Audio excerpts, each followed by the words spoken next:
On sait depuis cet été que la proportion de francophones au Québec qui parlent le français à la maison est en déclin, sur tout le territoire, en particulier dans la région de Montréal.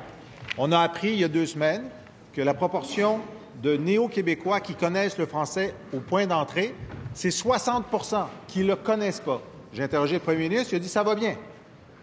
Ensuite, je lui ai dit « bien, vous savez, il y a 70 des immigrants qui prennent des cours, qui devraient prendre des cours, qui ne le prennent pas. 70 de non-participation. » Alors, il a dit « ça va bien ».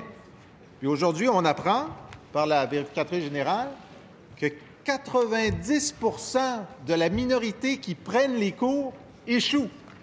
90 d'échecs chez les néo-québécois ne connaissant pas le français qui prennent des cours. 90 ne peuvent pas terminer leur cours en pouvant parler le français. 95 ne peuvent pas le lire. 97 ne peuvent pas l'écrire. À partir de quel niveau d'échec est-ce que le premier ministre va constater qu'il y a un grave problème après 15 ans de gestion libérale de la question linguistique? Monsieur le premier ministre. Il n'y a pas d'action marquante de la part du Parti québécois dans ce domaine alors qu'ils ont occupé le pouvoir pendant 18 mois.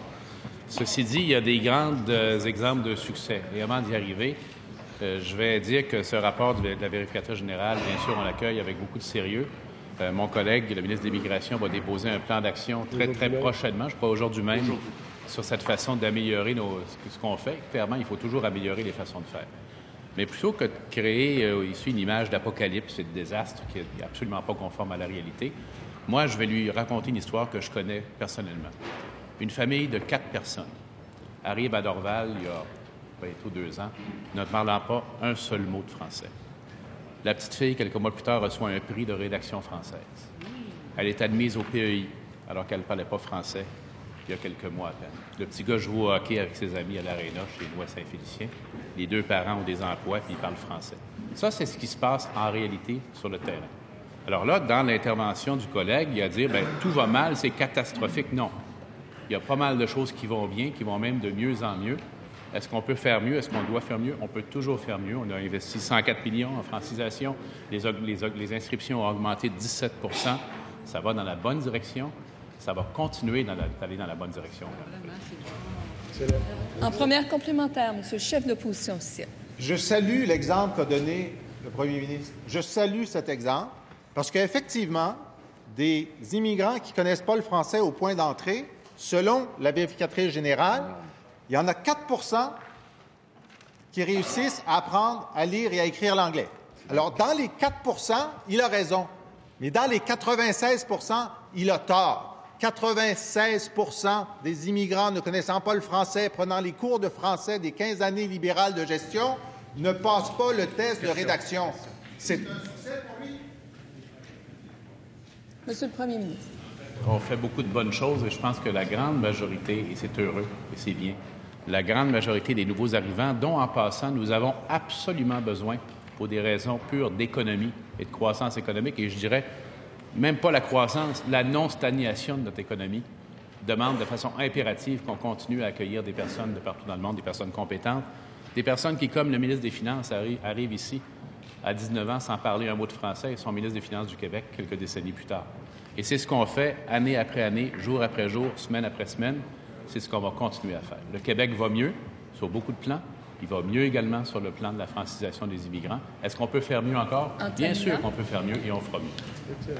En deuxième complémentaire, Monsieur le chef de l'opposition. Madame la Présidente, il y a des limites au jovialisme linguistique. Le premier ministre vient de dire que ça va mieux. Il y avait 40 de non-parlants français il y a quelques années au point d'entrée. Il y en a 60 maintenant. Le nombre de gens qui participent aux cours de français s'est dégradé au cours des 10 dernières années sous le gouvernement libéral. On ne peut pas continuer à nier la réalité. L'échec de la francisation, c'est l'échec de son gouvernement. Vous allez célébrer 150 ans de votre parti en fin de semaine. Posez-vous la question, pourquoi il y a un déclin du français? Regardez-vous dans le miroir. Monsieur le premier ministre. Oui, effectivement, notre parti a 150 ans cette année et a été au rendez-vous de tous les grands changements qui ont émaillé l'histoire du Québec. A été le parti qui a continuellement innové, qui a fait prendre de prochains virages vers la modernité. Au 20e siècle, l'électricité, c'était ça qu'il fallait faire. Qui l'a fait? le Parti libéral du Québec. Au 21e siècle, c'est l'Internet, la fibre optique. Qui est en train de le faire? Le Parti libéral du Québec. Alors, on est le parti de la modernité, on est le parti du renouveau du Québec, et on va amener le Québec encore plus haut et encore plus loin, Madame la Présidente. En troisième complémentaire, Monsieur le chef de l'opposition officielle. On a remarqué que le premier ministre n'a plus de réponse sur la question linguistique.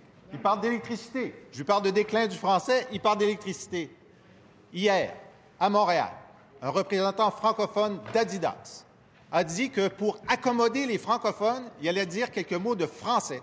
Ça, c'est le résultat de 4 ans de signaux du premier ministre qui a dit l'important, c'est que tout le monde dans une usine parle anglais au cas où il y a quelqu'un qui pose une question.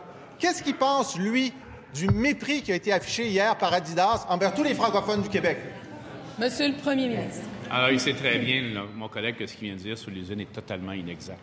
Maintenant, je vais dire de façon très ferme que si ces mots qu'on a lus ce matin ont été prononcés, ils sont inacceptables. Inacceptables. Le signal des chefs d'entreprise doit être clair. La langue de travail au Québec, c'est le français. Dans la métropole du Québec, on parle français, ce qui ne veut pas dire que l'anglais soit une langue étrangère, loin de là. Les citoyens de langue anglaise au Québec sont des actifs très importants pour notre société, auxquels on veut donner encore plus d'importance d'ailleurs. Mais de dire ça de la part des chefs d'entreprise à Montréal, je trouve ça excessivement regrettable. J'espère que ça ne se reproduira plus, madame.